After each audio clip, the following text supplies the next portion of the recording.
these young people on the left are not just, we don't want to fund Israel, they are anti-Israel itself. Now, aside from that, on the right, you are split between, you've got a few different groups. You've got the pro-MAGA Trump faction, which are very pro-Israel. They tend to be older. You've got the more libertarian-leaning millennial types, which tend to be, we should not be funding wars overseas. And then you have the groypers, we hate Israel too.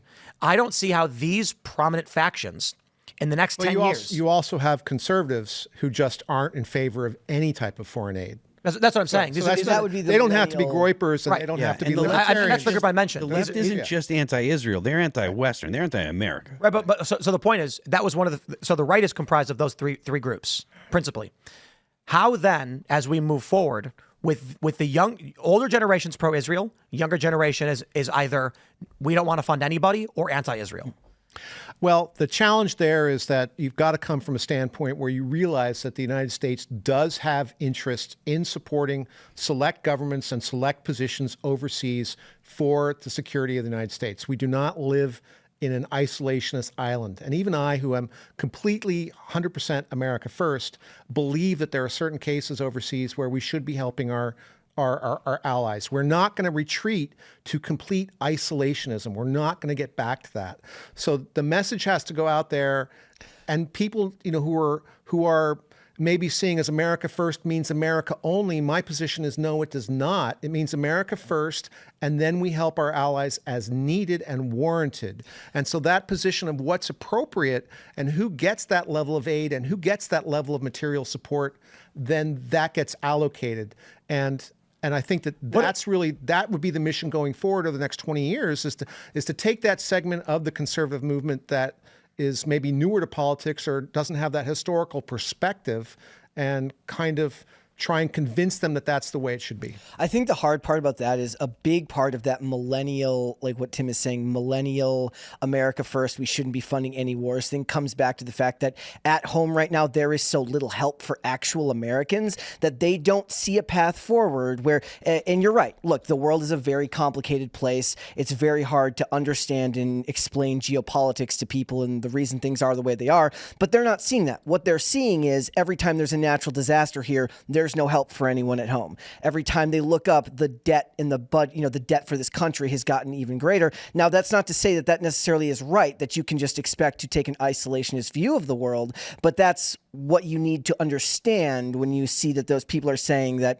we don't want to fund foreign wars. We don't want to fund other countries. Certainly with everything that happened with Doge, we saw so much money being funneled to programs that have nothing to do with the citizens of the U.S. and everything to do with U.S. governmental interests, and people are sick of it. But then you have to find a way to delineate between the young people who are just anti-Israel, like the groypers, the ones who don't want us funding anything, and older ones who were more pro-Israel, like you say, America first. I don't know how you bring those groups together, but it's going to get harder because the older group is going to start dying off. Right, no. And that's going to change even more. The right is together. Yeah. Trump is pro-Israel.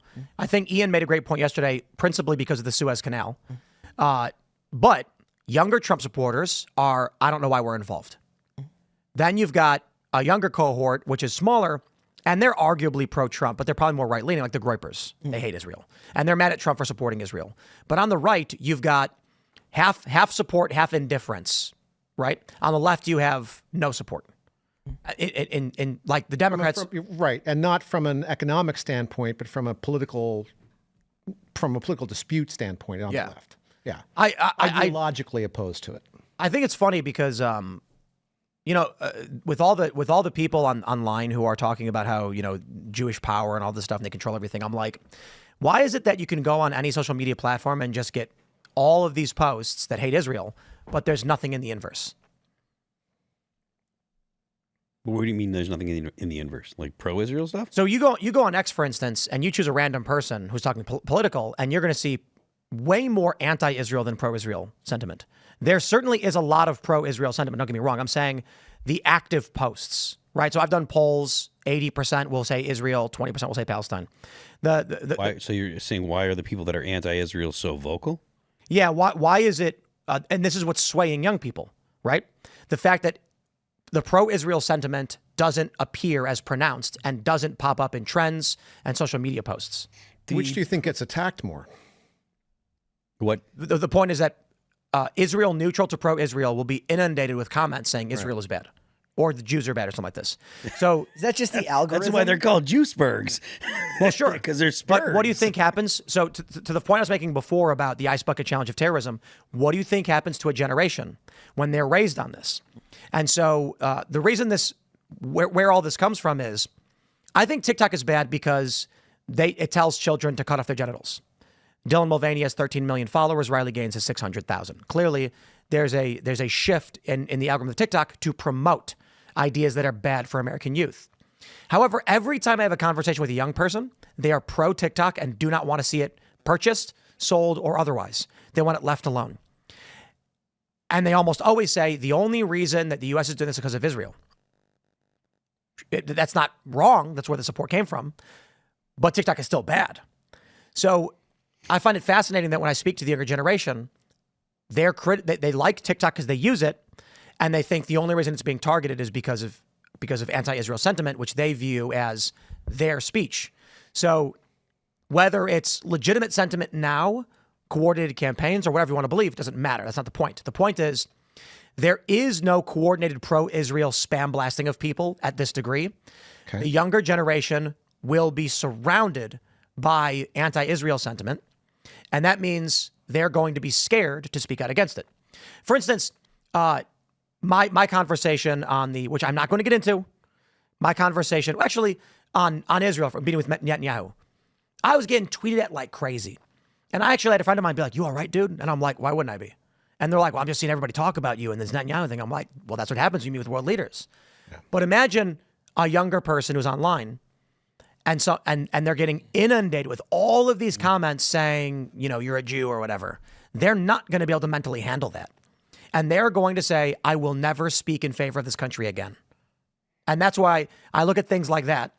I look at the protests. I look at the defense of TikTok, and I'm like, I don't see how Israel gets any support from the U.S. in 20 years. Well, I just want to say this. I mean, I agree with you that TikTok puts a lot of pressures and a lot of viewpoints on youth, but I feel like maybe I have a little bit more faith that they're going to have discernment to be able to move away from those. They're not simply blank vessels that are going to be programmed and operate on that forever. They've got their own agency, and I've got faith in them that they're going to develop that and look at things more critically. And because everybody knows that there's bias in news. When I was a kid, I grew up, you had 3 networks, okay? ABC, CBS, NBC. And all your news was monoculture. Everybody growing up now knows that every viewpoint has a bias. And the youth that uses TikTok now is going to realize that there's bias in TikTok, and they're going to be in a different spot. And I've got faith. I've got faith in them that they will be able to look at it more critically as they get older, or even now, and make decisions that are not necessarily implanted in their brains by that propaganda. I don't disagree. I just think the issue then becomes, which is the point I'm getting to, what is the argument for U.S. support of Israel? Right. So you've got a bunch of crazy arguments against Israel. I mean, there's legitimate arguments. Why? I think Dave Smith does a pretty good job of calling out U.S. intervention, why we should be wasting our tax dollars, that libertarian perspective. So there's an obvious, that's why you have on the Trump side, we should be supporting it. You have on the left, they hate it. I think you're correct on critical thought, but I don't think it's going to lead in that direction. I think we're going to become more isolationist. I hate the word isolationist because it's not going to be total isolation. But the U.S. is going to have trade deals, but it's going to largely be pulling out of foreign conflicts, I think. Yeah, and like you were saying, they're kind of coalescing right now around Trump, who is a very, very big personality, who is able to bring a lot of people under his umbrella with a lot of different viewpoints, like you said. But past him, they're going to have a problem with a power vacuum of finding someone to fill that space. And I don't know if they will have someone who will be able to bring them together around Israel in the future, necessarily. Yeah, I mean, around Israel, I think that... I'm saying around that specific issue. Yeah, but around Israel, I think that there might be... I don't think that we have or there's anyone out there that can articulate a compelling argument for Israel that Generation Z is going to buy. Yeah. And I think that even someone like J.D. Vance, who I think he's a pro-Israel guy, but I don't know... I've never heard him actually articulate why the U.S. should be pro-Israel. The boilerplate ones are like, well, it's a democracy in the Middle East, and there are all these opposing countries. But I don't think that that's going to be something that's going to be compelling in the future, because as compelling, because countries like Jordan, and you see Saudi Arabia moving towards the U.S., and because it's either the U.S. or China, and a lot of the countries in the Middle East, see how bad of a deal China actually gives. Like dealing with China is not really take our money now, and we're going to nationalize their assets. Yeah, later. they don't. They don't meet any of the deals they make. They don't live up to the deals they make ever.